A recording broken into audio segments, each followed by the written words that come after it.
coming up on this episode of The Roundtable.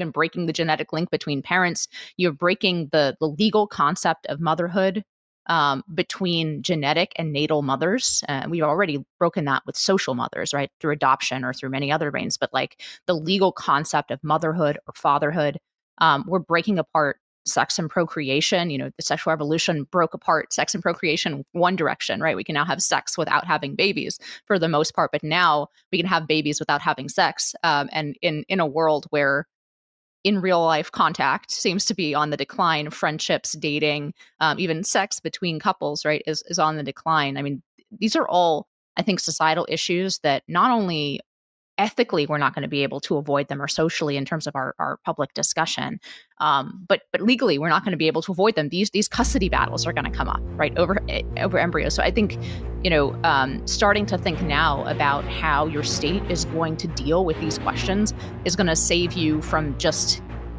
being on the back foot when they inevitably arise in state law.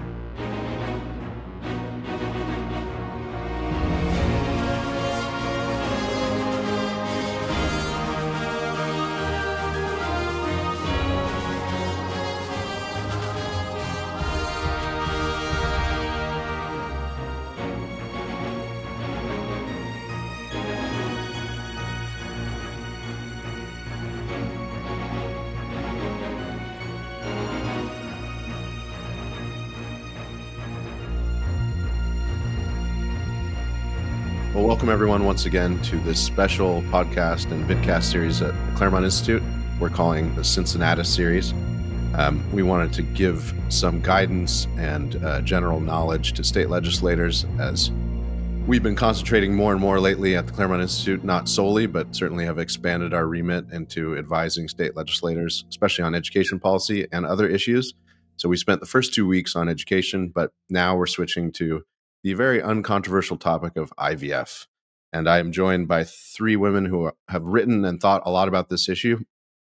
Inez Stepman is back. She joined us for one of the education series, and Inez is a senior policy analyst at the Independent Women's Forum. We also have Natalie Dodson, who's a policy analyst at the Ethics and Public Policy Center. I should give a shout out to her boss, Ryan Anderson, who's a proud alum of the Claremont Institute. I encourage you all to go to EPPC. They do great work. And then finally, Emma Waters, who's senior research associate in the Richard and Helen DeVos Center for Life, Religion, and Family at the Heritage Foundation. I thought we might start with just a general question for the whole group.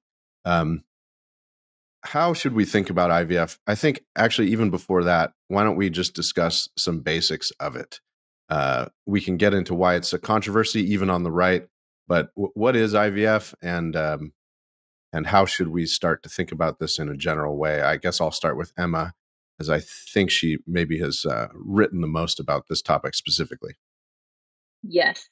So IVF at its most basic is when you take an egg in a petri dish in a laboratory, typically in a fertility clinic, and you fertilize it with sperm. This could be donor sperm that's purchased. It could be the intended parent's sperm.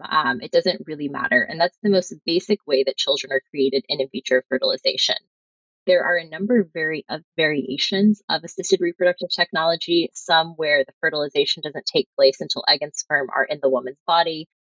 Sometimes there's variations on how that fertilization takes place in the petri dish, but by and large, IVF makes up about 99% of all assisted reproductive technology treatments. And so when someone says assisted reproductive technology, you can just assume that 99% of those cases are IVF. And that's the most standard way to think about what this issue is. Yeah, thanks, Emma. Why? Any of you can really take this one, but why is this controversial on the right? I want to remind everyone that this was amplified and inserted into the national political conversation at the Republican convention and then before, where Trump and J.D. Vance both have said they support IVF, but it elicits mixed opinions, to say the least, even on the right, let alone the right versus left. I think I think one thing to keep in mind here is when it comes to in vitro fertilization, there are three reasons why someone may pursue this procedure or technology. And I think this is where some of the debate and mixed feelings come. First is when someone's dealing with infertility. So they have been unable to conceive a child for 6 to 12 months of barrier-free intercourse. And so oftentimes are referred to a fertility clinic to start the process of IVF. That's sort of like the most standard case that people think of.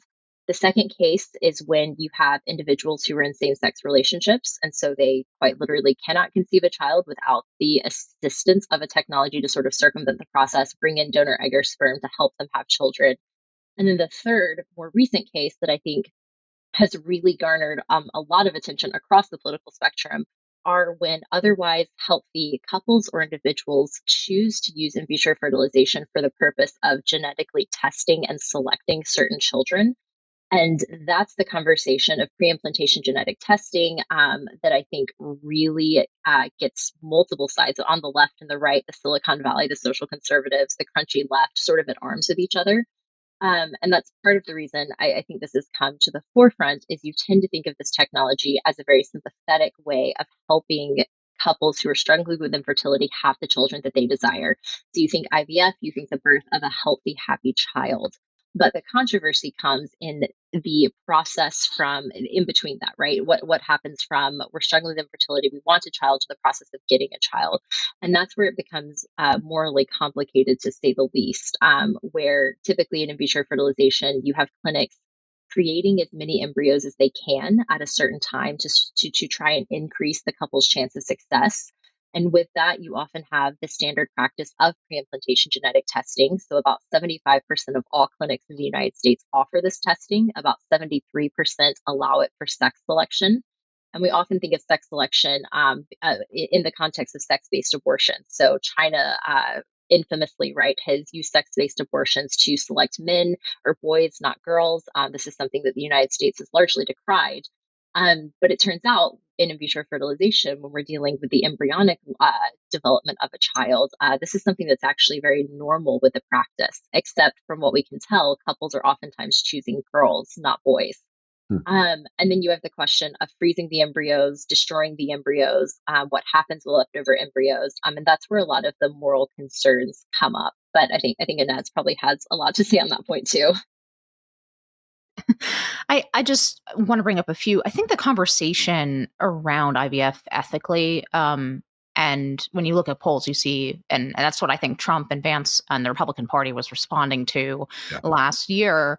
You see these like overwhelming numbers in favor. And I honestly think that's because the vast majority of Americans they're not really familiar with this technology in detail and what happens. And I think the ethical conversation will develop. Now, I'm not trying to say that automatically sort of social conservatives are going to win any of these battles. In fact, I don't know if they will, but I do think that the ethical conversation is significantly underdeveloped. So obviously there's the issue that Emma just pointed to, a couple of them. One is the treatment of early fetal life. I mean, we're familiar with the sides on that debate, right? This is the same question as early abortion, except with the additional technological complication that it happens outside of the woman's body, which could make it interesting in terms of the ethical discussion. You know, what is the ethical value of very early embryonic human life? But there's a whole series of questions besides that question. And I feel like the conversation last year was very much focused on just that one abortion linked in a way conversation. Whereas to me, the bigger concerns, and those that are likely to split the right, I think, the tech right from the social conservative or traditional religious right, are probably even more so in some of the eugenic complications. And IVF, as a matter of course, involves eugenics, as Emma just mentioned. We not like to use that word for it, but that is exactly what it is. And our ability to genetically screen embryos, not just for like sort of terrible health conditions that are incompatible with life, but for things like, height, intelligence, eye color, right? And not to mention the basic thing, sex. Those technologies are not only here, they're developing rapidly and will be in mass deployment in the next, 5 to 10 years. And we are just wholly unprepared for this situation in which I think we're kind of speed running the plot of Gattaca, the movie here, where our ability to really manipulate the genetics of our children in a way that removes it from the sort of unconscious and human process, let's say, of having children. I think that presents at least some serious ethical questions that our policy and our public debate, frankly, have to catch up on. Yeah, Natalie, you've written passionately and compellingly about the moral trade-offs, if I can put it kind of neutrally, between pro and anti-IVF. You've argued that Republicans should be very wary or even opposed to the promotion of IVF, full stop. Could you talk a little bit about that? The one stunning stat that you, maybe I knew this or maybe you taught it to me, but we're now at the stage where I think all of us here, I don't want to speak for everyone, agree that life begins at conception. I mean, modern embryonic, not even that modern, the last 50 years of embryology as really demonstrates scientifically that an embryo is a human life. It has all the genetic material. And it's, as Peggy Noonan once put it in a Wall Street Journal column years and years ago, we know it's not a Cadillac. It's a tiny person that will develop into a full person if given the chance, and nature runs its normal course unaffected by defects. But the other stat that I was surprised by was that you argue that more embryonic life is destroyed now through IVF than through abortions. And so Republicans who've been champions for the pro-life cause for a long time need to think about this seriously and in a moral way, and they're not currently doing that, or a lot of them aren't. Yes, I think we were definitely unprepared as the pro-life community when the Alabama case was decided. And I don't think, during the Bush administration, they had the Bioethics Council that did a great job of thinking through some of these concerns. But I think as a public movement, as a pro-life movement, we were wholly unprepared for addressing the question of life. And now that we have millions of embryos indefinitely frozen with no good response to what to do with those embryos, and then now you have a continuing expansion of the assisted reproductive technology industry. I read somewhere by 2026, it will be globally worth or valued at $35 billion, which is incredibly huge with very, very little regulation.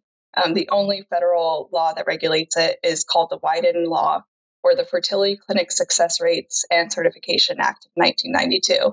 And that is very limited reporting requirements. And so when you have very little regulation on an industry that routinely creates human life, that's valued at billions of dollars, it's just continuing to expand, and it's really, really worrisome. And as said something so accurate about the future of the fertility technology, IVG, in vitro gametogenesis, which is being researched and invested in Silicon Valley, has the ability of using stem cells and warping them into gametes, female and male gametes. It's being researched. It's in 10 years, I think it'll probably be possible.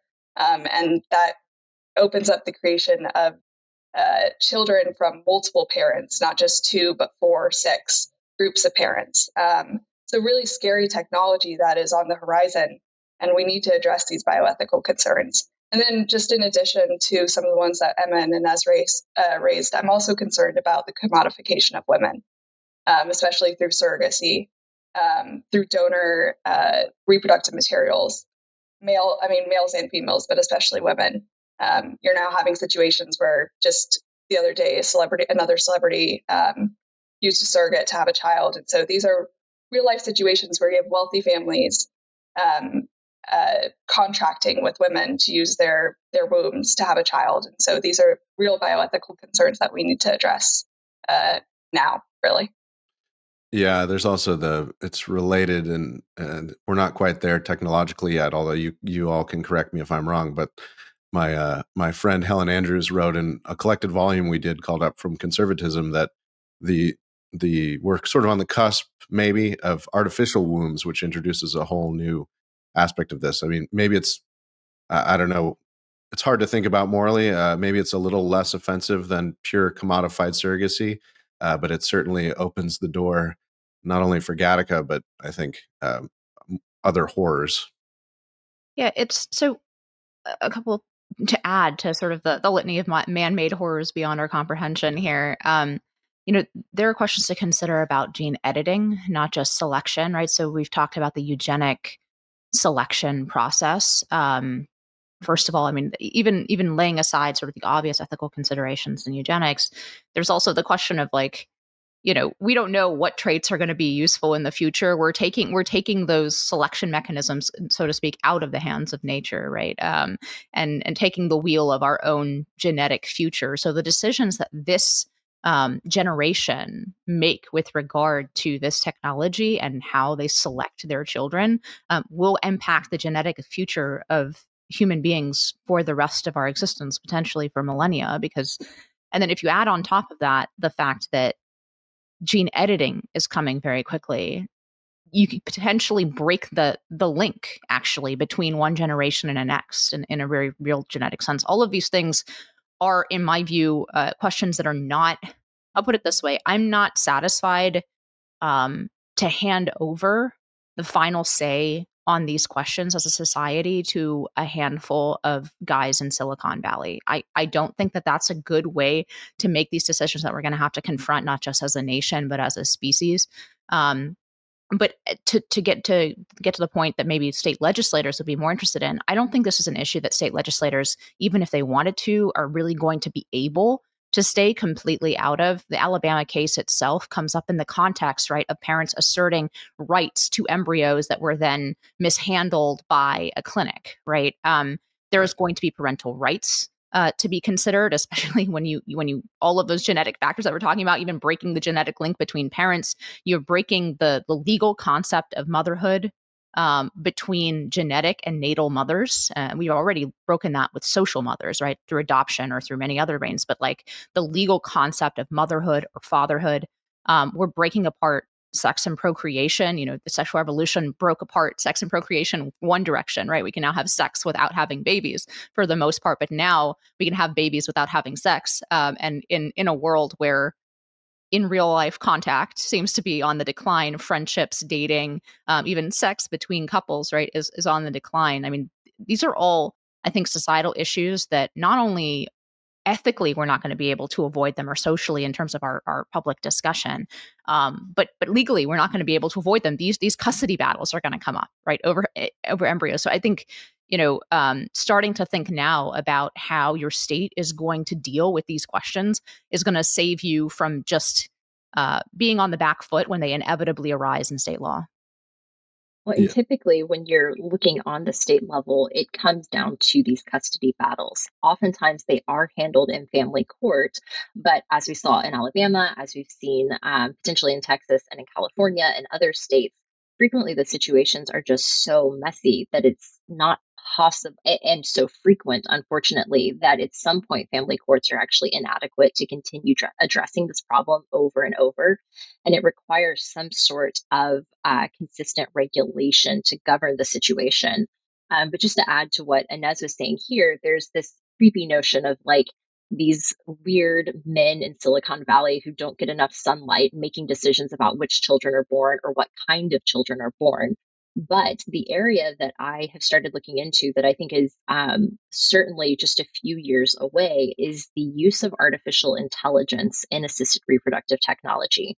So we're already developing artificial intelligence when it comes to the medical procedural side of assisted reproductive technology. So how much of a certain dose should we give women? When should we implant the egg based on her ovulation cycle? Those sorts of questions. We're already using AI to sort of diagnose and like guide doctors in the process. But one of the aspects that is already being talked about, implemented to some degree, will be the use of AI in this sort of advanced pre-implantation genetic testing. So not only potential parents or fertility doctors choosing which embryos are healthy, which embryos are the certain kind that they're looking for, but potentially just AI algorithms. So to what degree are we actually setting ourselves up to seed to see like human procreation, human nature, the sort of children selected to these algorithms that are bringing in lots of data, trying to select children, not only for like kindness, but for compassion or these like very precise personality traits that you may be interested in, such that I think we go even well beyond Gattaca in some way. We're now letting machines literally direct each and every aspect of our life from procreation onwards. And no laws federally or on the state level are in any way set up to even begin to think through how to regulate that question. Do we have an example of maybe one or a number of states that are starting to do this well? And if none come ready to hand, how should legislators approach this issue? You mentioned custody, Emma, but what's the low-hanging fruit right now that state legislators should take up before anything else? And are any of the states currently great models for this sort of legislation? I'll take a first stab. I know Yeah. Natalie has many thoughts on this too. There's no one state that I would point to right now as a model for this. There are a handful of states that have a handful of varied laws in place that I think are steps in the right direction, but it's split up over a lot of different states. So, for example, in Arizona, they have a law that if there's a dispute over what to do with leftover embryos, the parent who wants to implant the embryos or give the embryos a chance at life, they have the rights to decide what to do with them. In most states, based on family law, if one parent doesn't want to use the embryos, then the embryos aren't used, thus taking away a parent's right to the embryos they've created. So I think Arizona is a good example of just saying, like, if a parent wants to give them the chance of life, we should always side with that parent to affirm life in that instance. You have states like Colorado that have actually banned anonymous egg and sperm donation.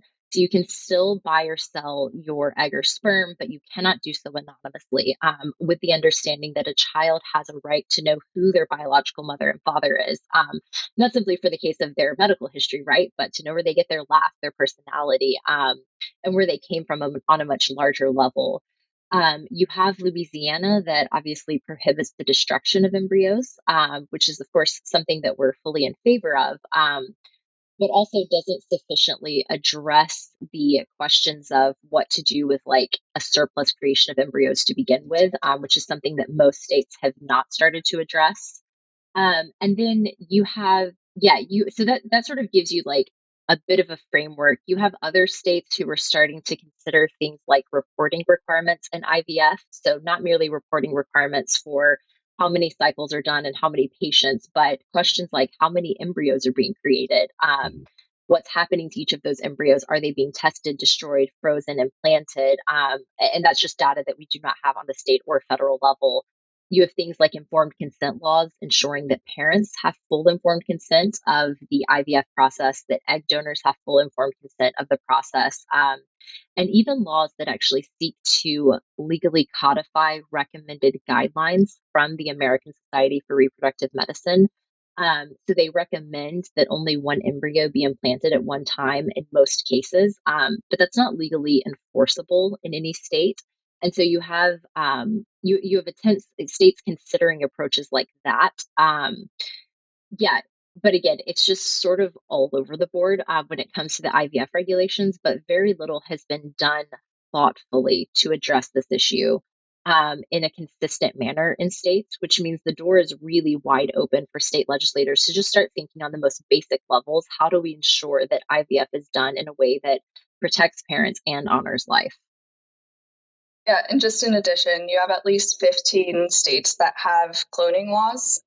So that could be built up to have an amendment to prohibit the use or the research on something like a human animal chimera. Research is being done for like organ transplants and stuff like that. So there's some states that have cloning laws, and it would be great to see more states pass those kinds of laws, just so that as you have future fertility technology progress, that you would at least have that built into your state law already. And then just in addition to some of these IVF specific laws, kind of changing the focus of infertility treatments, and this is a bigger topic than just assisted reproductive technology, but changing this focus of infertility to from treatments that circumvent the underlying causes of infertility to something called restorative reproductive medicine, which is treating the actual underlying cause of your infertility. So like endometriosis, polycystic ovarian syndrome, uterine fibroids. These are the main causes or leading causes of infertility. And so really promoting these types of treatments so that women or couples aren't just given one option, like assisted reproductive technology. They're given other options like getting laparoscopic surgery for endometriosis or doing really comprehensive hormone panels so that you can figure out if you have hormone imbalances that are causing infertility. So kind of changing the language, in parallel to potentially regulating the industry, the assisted reproductive technology industry, also giving couples more options for treating infertility, because we do have an infertility crisis and fertility rates are going up. But the treatment for that is not circumventing the reasons for the infertility. It's actually treating the infertility itself, which is just a symptom of a disease or something that's causing it. Yeah, and just providing more information of even a broader nature. The anecdote that stuck with me, again, from Helen Andrews in our edited volume, was that, I'm sure you all know it, but this remarkable letter to the editor in the New York Times, I think it was, from a doctor who works in fertility. And she said she was shocked at her colleagues who were women who were doctors. They'd been through medical school, and they were very surprised when they tried to start having children in their early 40s that it was going to be hard for them to do that. They thought you could just pause this whole, you could wait until your early 40s and then fix it with IVF or with I don't know, just good genetics, I suppose. But I mean, it's and that's another thing is it's not compassionate to tell women that they can wait, because the reality is that women have a biological clock, and it's unfortunate. But even with assisted reproductive technology, and Emma will probably know this number better, but for women who are above 35, statistically, your chances of success with assisted reproductive technology greatly decrease. And so we need to be compassionate in telling women that waiting until you're later in life, well, your rates of success conceiving naturally or with assisted reproductive technology are not as high as if you start having children younger. And that's just part of the cultural problem that we need to face, and we need to discuss it openly. Just to add on to that, I mean, I think we're just going to see the cultural and social demand for this technology skyrocket, whether it's because women are waiting longer to have children and therefore are confronting, you said, the main causes of infertility, and you listed a bunch of medical issues. I would guess that if we included age in that, it would probably skyrocket to the top, right? So those are social factors that are going to make this conversation even more difficult to have. But I think it just behooves us. And again, on the state level, I think we can probably have legislators take the lead on this, having some of these uncomfortable conversations. There is a role for setting a tone in just public debate on these questions. Because again, like what I said at the beginning of this podcast, I think the debate around these issues is very far from solidified. I don't think these poll numbers that are overwhelmingly in favor really reflect a considered view of Americans. I think it reflects the fact that this technology is incredibly new, and the only thing that they know about it is that it helps infertile couples to have children. And of course, people are overwhelmingly in favor of that because they're compassionate about it. But that is not going to, like I said, like these questions are going to come up on the state level, even if you have no laws on the books to address them. They're going to be addressed either by family courts or ad hoc, and you're going to be put on the spot to talk about it. So I think opening some of these conversations, even in basically the public square, right? We used to have ethical conversations in the public square, right, about the use of new technology. This is one of those instances where there is a vacuum, I think, of leaders on the state level to step into and actually, again, it's going to be difficult to talk about, but I think in an open-minded way, genuinely, and start bringing up some of these facts and questions about what is actually happening in these clinics, about the eugenic selection, about the embryos on ice, right? These are questions that I think if Americans are fairly presented with, even without a strong perspective or a strong, like, sort of socially conservative bent or anything like that, I think that's the essence of citizenship, right? And self-government is we have to be able to consider these moral questions, and the place to consider them in our system is at the state level. Yeah, and it's you bring up a really good point, Inez. And it's that when we start having a conversation on IVF, when we've introduced the conversation of IVF this past year alone, oftentimes when you say, let's talk about IVF, what people often hear is, let's talk about whether or not you personally can have babies or not. And so this miscommunication or this perception, right, places people automatically in a very defensive and potentially emotional position where it feels like your own ability to have children, one of the things that often matters the most to people in life or at a point in their life, is really threatened. And so I think when that's the sort of perception people bring to the table, the resulting conversation is, of course, very tense and emotional, and frankly unproductive on that point.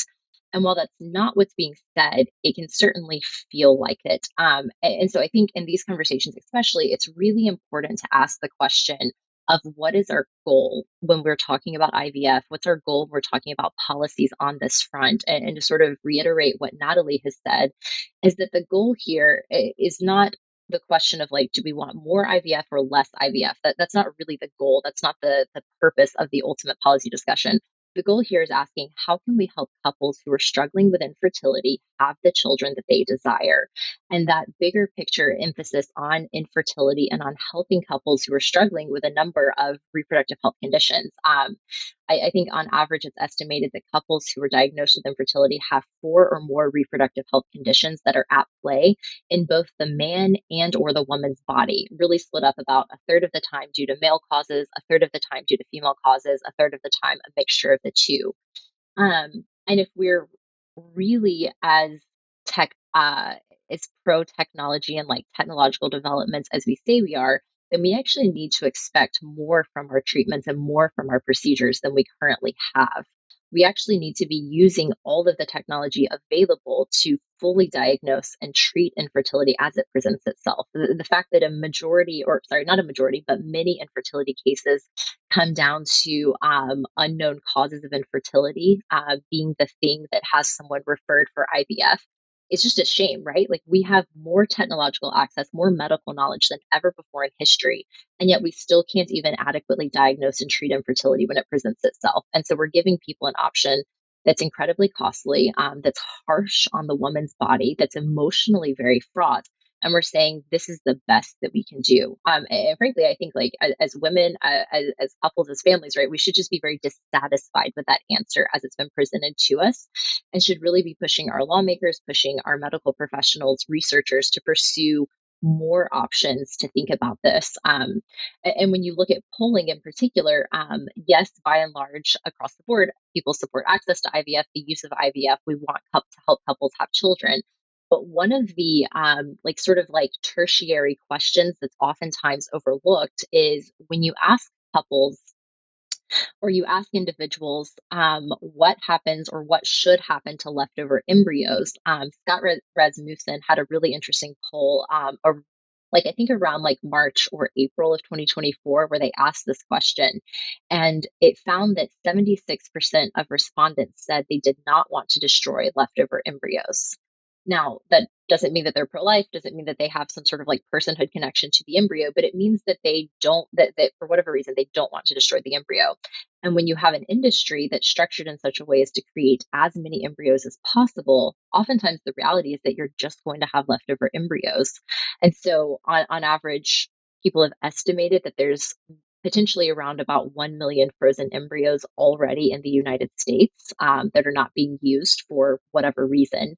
And if you think just about our adoption crisis in general in the United States, the reality is that those 1 million embryos are not going to be adopted, not within the life time frame that embryo, the shelf life that embryo probably has.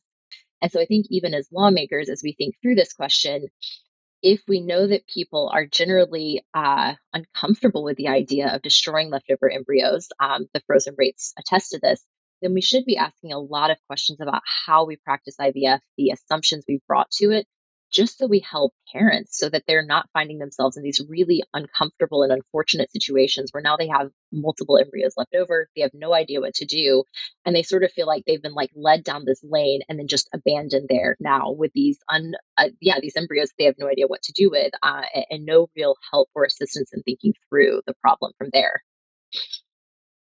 Emma, oh, sorry. No, I was maybe I'm teeing you up for what you're going to bring up, Natalie, but Oh, go ahead. not, how did we get here in a way? You've called the big fertility regulatory landscape the Wild West. Is it really, is the main factor just the dominance of a left of center sort of progressive establishment for so long, and really an unconcern with the root moral question as a kind of related phenomenon to their general pro-choice stance, or has it just been inertia, or how do we get to such an unregulated environment? I'm shocked to learn that we don't even really know much in terms of reporting requirements out of big fertility, let alone a lot of these other even thornier questions. Well, I think it's part of it is just the women's health industry as a whole. Really starting in the 1970s, there was this big pharmaceutical push towards women. 99% of women have at some point been on some form of contraception in their lives. And so you have this whole generation of women that have been on pharmaceuticals for half of their lives. And then in addition to that, you have the progress of technology. So you have these two things, pharmaceuticals and the technology. Well, when you have women who have been on pharmaceuticals for 10 years, who have been ignoring the symptoms of reproductive health conditions, who have not been addressing those reproductive health conditions, and then they get off of them when they're married or when they're ready to have kids and can't get pregnant because they never addressed the underlying reproductive health conditions to begin with, well, then you have this new technology that's going to help you get pregnant, and it's going to be magical. It's only going to cost you $12,000 to $30,000 per cycle. You're going to have to do 2.5 cycles of them, have a child. But when you're at your wit's end and you don't know where to turn and you haven't been given any options, you don't know that there's this whole other branch of female and women's health medicine that's focused on actually treating infertility. When you aren't given that option, well, you're going to go to the only option that your doctor is sending you to, which is a fertility clinic. And so you have this reproductive healthcare system that has set you up to go towards assisted reproductive technology. It's really unfortunate, especially if you look at the success rates. If you were to go to restorative reproductive medicine, which is what we call actually treating your infertility, you have a success rate of having a child at 40.4% if you get real treatment. If you go towards assisted reproductive technology, that success rate on average is about 24%. So if you actually got the care and you were healthier because of it, because it's actually going to treat the underlying condition, well, then you wouldn't have to go towards assisted reproductive technology likely at all. But we've set up a system where it's profiting off of women because they haven't been given the options that they deserve. And so that's, I think, how we've gotten to this place.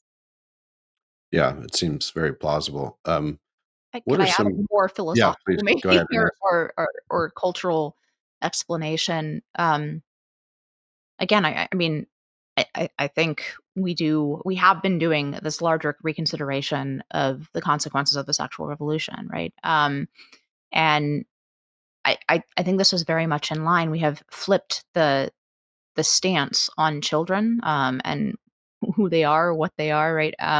Very much in the direction of what the adults want. And again, it's a very sympathetic and sort of difficult thing to talk about because I agree with everything that Natalie said, and I'm sure that we can do a better job than we are.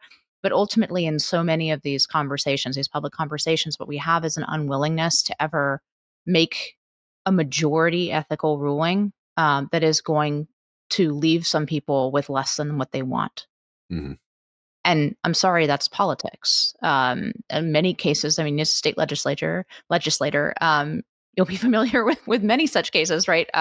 Where we have to make a public policy decision that's going to leave some people very unhappy, and even for very legitimate reasons. And I do think that it's worth starting to flex that muscle. And I'm actually not first of all, I'm an abortion moderate as well, which probably these two ladies are not. And so I mean, I think we really need to develop as a body politic the very atrophied muscle for reasons, lots of reasons, both cultural and the trend towards governance on the national level and on to some extent on the state level by a combination of judges and bureaucrats, right? With so little role that it almost feels foreign to talk about a moral issue in the public policy context, right? We're sort of trained to think of them as private issues, but in fact, as I've repeatedly pointed out here, actually the state can't help but get involved in these issues. They end up doing it through family courts or through judges, right? Or having to make or deal with the bureaucratic consequences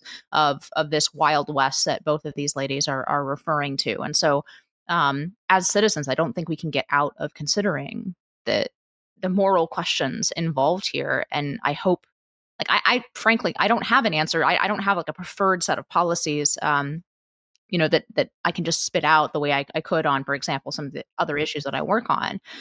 But I strongly feel that we have not, as a people, considered the implications of the path that we are very, very quickly accelerating down with regard to these questions. And there is a traditional role for our states in regulating health, wealth, and morals, right? So this is really the place for those conversations to begin. No, and I think this is probably going to offend some people, but we need to move away from the language of "I have a right to be a parent." This idea that people now have, that couples have, is that I have a right to a child, and that's not the right. That's not the way of looking at parenthood and your duty to your child versus the child having a duty to you. It's the right of the child that we need to talk about more, and this is a conversation that a lot of people are having in the donor-conceived children space. But this movement away from as a parent or as an adult, I have a right to a child is not language that's helpful to us as a culture or a society. It takes away the focus on the child, and it makes it about the parent, the adult, which is really not a proper way of thinking about a society or a culture. Is there any, I think you mentioned, Natalie, earlier on in the conversation, the George W. Bush's Council on Bioethics, which was chaired by Leon Cass, if I recall correctly. And one anecdote about it that comes to my mind when we're talking about Gattaca, a lot of his more scientific colleagues were kind of indignant that he had assigned them to read Nathaniel Hawthorne's short story, The Birthmark, which is about a doctor who has a perfect wife in every way. She's beautiful. She just has one birthmark on her face, and the story is about his pursuit of her absolute perfection, and in the process, he destroys her. Is that volume still the kind of the best thing to start with, or what can people read on this topic other than the three of your writings, of course? Emma might have some better ideas than I do. As a Catholic, I think Theology of the Body, Dona Vitae, all of those kinds of encyclicals are really helpful to read about the theological background on some of these human dignity questions. But Emma might have some more scientific ideas. The first thing that comes to mind that I think is very easy to digest and very practical, particularly for lawmakers who are looking for their first encounter to familiarize themselves with these topics and issues, would be a book called Them Before Us by Katie Faust. And if you're a state lawmaker interested in these issues, you are potentially already familiar with her organization. Her book in particular takes the framing that Natalie was just articulating of focusing on the well-being of children as our number one priority, and starting there and saying what is good for children in our society, and then how do we think about all of these policy issues from there. So she addresses donor-conceived children, surrogacy, in vitro fertilization, divorce, marriage, each of those topics. With lots of, again, just very accessible studies included throughout. So that would probably be my top recommendation for where to begin. And then from there on out, obviously the Heritage Foundation has a number of things published on this. EPPC, Charlotte Lozier has really good, more research papers on these topics. Particularly by Dr. David Prentice. He has a number of briefs that have come out in the last couple of months alone, really providing you with the best scientific look at what is IVF, what are these technologies, how should we think about them. Same for scholars like Erin Cariotti, also at EPPC, who's doing a lot of work on sort of these emerging technologies, pre-implantation genetic testing, IVG, things like that. But I would start in those locations and then just follow the footnotes and references from there. I would only add Faust. Yeah. My worry about the bioethics volume that came out of George W. Bush's council is that it's now quite old, and our technology has rapidly progressed beyond it. Well, this yeah. is the tricky thing, though, is that in many cases, it's the same technology we're talking about. IVG and what we can do with pre-implantation genetic testing, certainly a different story. Right. IVF is effectively the same in its success and its moral complications. We've not addressed, frankly, any of the questions that they've asked in that bioethics council. Interesting. So in many cases, right, like it's actually like the briefs are still just as applicable today. It just shows you how we haven't come very far, as Inez has said throughout this conversation. We haven't really progressed in our bioethics debates and discussions. We haven't really matured to a better understanding of these technologies and how they should be utilized in our society. I think we've actually regressed in a certain way. I'm old enough to remember, for example, the sort of ethical conversations in public media around things like cloning in the early 2000s, around stem cell research, for example, right? And the former probably a draw between the left and the right, the latter definitely a route for the right, right? But nevertheless, like, I remember listening to places like NPR and hearing people from that bioethical council actually, have an ethical debate. We haven't even gotten that far, right? So, and again, I wouldn't despair necessarily on that point, because I really do think people just have not been confronted with the specifics of the question. And I think when they start to learn more about the details of this process, I think those questions naturally arise.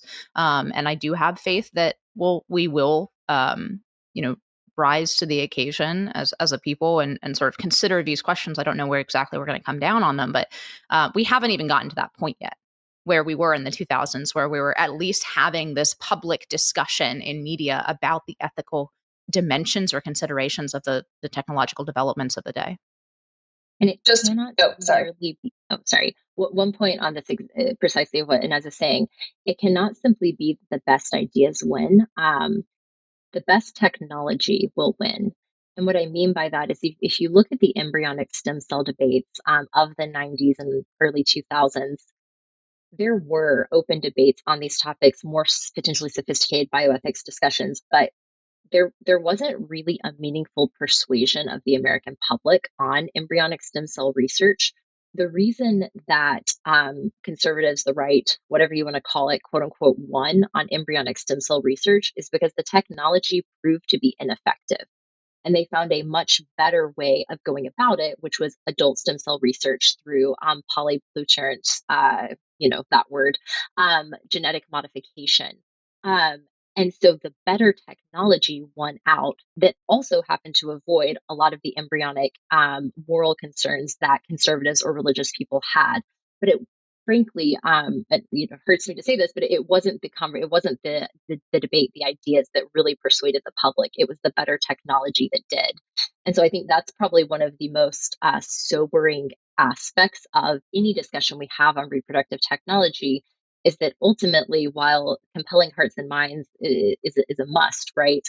It's the technology that will win. And if we are not investing in better technological research, better technological pursuits to actually helping couples address their infertility, then I don't think we're going to have a more compelling argument or more persuasive argument to offer people. To be clear, I think that debate was a route for the right, as in I think the right really lost that debate, and then exactly what Emma just said, I think got bailed out by the different direction of technology the research proceeded, and but I think we lost that debate. But right now we're not even having that debate, so that's one step worse in my view. And just one more book recommendation. Carter Snead, who was a member of President Bush's council, wrote What It Means to Be a Human, which is a great overarching discussion of human dignity and some of the new bioethical questions. It was published a couple of years ago, so 2020, so 5 years ago. But it was a great, if you want an introduction to some of these bioethical questions, a great book. Yeah, you made an interesting point, Emma, that I wanted to just put a line under for folks. So we really haven't gotten any better at IVF success rates in 20, 40 years, 25 years at least? Yeah, that's basically it. Yeah. Is there any prospect of that improving with the rise of, medical, AI-assisted medical diagnostics and things like that? I think a couple of you alluded to that possibility. Potentially. So, I mean, certainly potentially, right? They're Yeah. always tweaking it. We certainly could see that. One of the things that's interesting on this point is that we found that the more interventions or the more options we've offered people in their use of IVF, the lower success rates have become. So, for example, the use of pre-implantation genetic testing in IVF actually results in lower overall success rates for your cycle. And that's because in order to test an embryo, you're actually taking a couple of cells at a very, very early stage of embryonic development when, frankly, the embryo, or not even the embryo yet, right? The blastocyst just has very few cells to share. You're taking a couple cells away to test them, meaning that blastocyst, that developing embryo, actually has a higher rate of failing to Right. continue to develop, right? It's more likely to naturally perish. And so we're finding that these attempts to improve the outcomes overall are actually, in some cases, decreasing overall success rates. And so you sort of have this like tension in the tests and the technologies we're trying to implement in IVF that are actually overall not necessarily improving success rates. So I think you just have like a number of those factors layered on top of each other where, yes, the use of AI may increase it, better understandings of a woman's and male's like health optimization going into IVF will increase it, but then things like PGT will potentially decrease it. And so we've just sort of stayed at an equilibrium where it hasn't really progressed in like the overall success rate and like reliability of the procedure over the last few decades.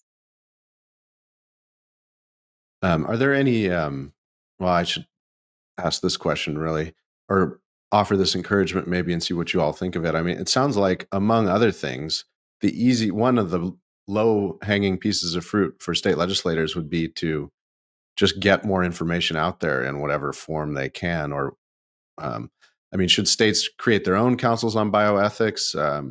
Do some of them already exist? I mean, just providing, I think, I don't know how you would do this in a non-creepy way, but providing newly married couples with the kind of primer on this topic, hopefully, especially in their 20s and maybe at the most early 30s, would do a lot of good. Because I think you're right, Inez, that the public really hasn't thought about this much and doesn't know that much about it.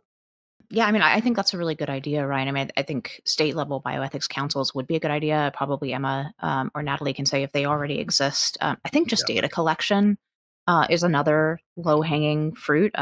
We've seen repeatedly that, like, even in this conversation, how much we don't know about what's actually going on in fertility clinics. And then I think also, again, trying to take some of these issues out of the hands of the family courts, because frankly, you're going to face these issues, and I think it would behoove state legislators to get ahead of these issues, whether that's through a bioethical council, whether that's through promulgating guidelines, whether that's even holding, sort of public hearings on this issue, rather than waiting for a single family court judge to make a ruling that then, gets launched into the public conversation, and all of a sudden, every Republican in the state has to respond to this family court ruling. So I think that's probably the worst possible way, as a legislator, as a politician, to go about dealing with this conversation. So I would encourage people to get ahead of that.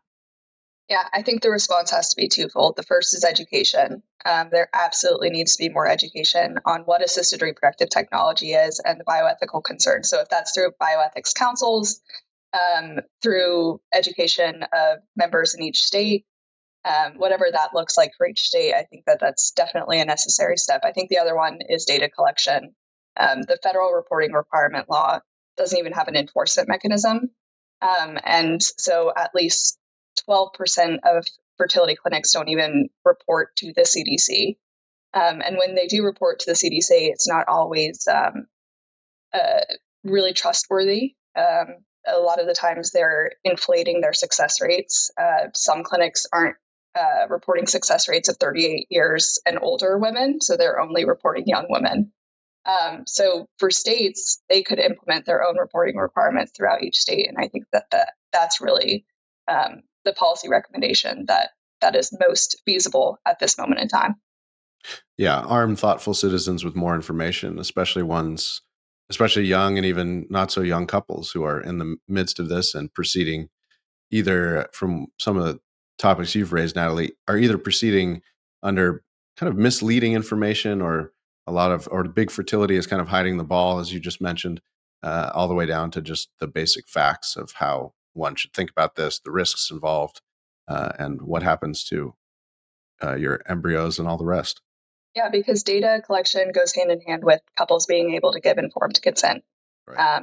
And that has cost implications, but also the bioethical concerns of creating embryos and then not knowing what to do with those leftover embryos. So all of those bioethical concerns should be raised on the front end for couples so that they know what they're getting into. There's also a MAHA concern here, right? That I think is sort of maybe comes up tangentially, but is very much related to all of the conversations we're having here. I mean, overprescription, obesity rates. I mean, these are definitely factoring in, and that's before we get to the cultural conversation about, essentially the girl boss life cycle, right? And waiting until you're mid to late 30s to try to start having children. But there's conversation about plastics. There's a conversation, right? So there are a lot of things I think that feed into the larger problem that I think Natalie rightly keeps redirecting us towards, which is, yes, we have this ethical consideration produced by technology, but really the demand for that technology is upstream of that, and there are plenty of MAHA concerns upstream of that demand. So. Yeah. No, I mean, among other things, you've all kind of alluded to this, and we're talking a little more about it given the rise of Make America Healthy Again and previous movements that are kindred, but just the facts for girls, 18, 19, 19-year-old girls being on hormonal birth control for 10, 20 years and then trying to just get off of it. And everyone, the public perception that I've encountered, or maybe just in friends, family, and extended circles, is no, it's not that hard. You can wait till you're 35 or 36, you go off birth control and you have a baby 9 to 18 months later. That's just not how it works. Oh, and I'm sure Emma can talk more about this, but there's now a movement, especially among young women, for fertility preservation. So egg retrievals earlier and earlier. So when you're late teens or early 20s, doing egg retrieval, but not being given informed consent about the risks of those, like hyper ovarian stimulation or the possible damage to your ovaries. So we need to be talking about it. That also has the conversation also has to be had about donor eggs and the idea of, again, the commodification of women selling their eggs in their early 20s. So we need to have a bigger conversation about how we're looking at fertility generally in our culture and society. But I'm sure Emma has something to say about that as well. Well, again, when it comes to good informed consent, in order to have a reliable number of eggs in place to be able to say, I can delay childbearing, studies show you need about 20 eggs frozen. The number of cycles it takes in order to retrieve 20 eggs can be 2 or more. And every time you go through an egg retrieval process, you're actually increasing your potential rates of infertility or cancer down the road. And then to further complicate it, eggs themselves have a very high water density rate, which means that freezing them is really complicated because it's far easier for them to be corrupted in the process of defrosting. And so there's all these medical considerations that women are not being adequately told about when they're told you can freeze your eggs, delay children, and they assume that it's an easy one-for-one process, when in reality, there are a lot of things that can go wrong. Yeah. One, I guess, to add to the education component here, I mean, we have been hearing this is a very callback to the moral majority in the 90s, but we have at one point had a very vociferous debate in this country about so-called comprehensive sex education, which the left won in public schools, but that comprehensive sex education has not included any of the medical facts that we've discussed here, including about, fertility rates by age, success rates of various assisted reproductive technologies. In fact, it doesn't even include the very basic knowledge of a woman's monthly reproductive cycle. So really what comprehensive sex ed has meant is a condom on a banana and hormonal birth control.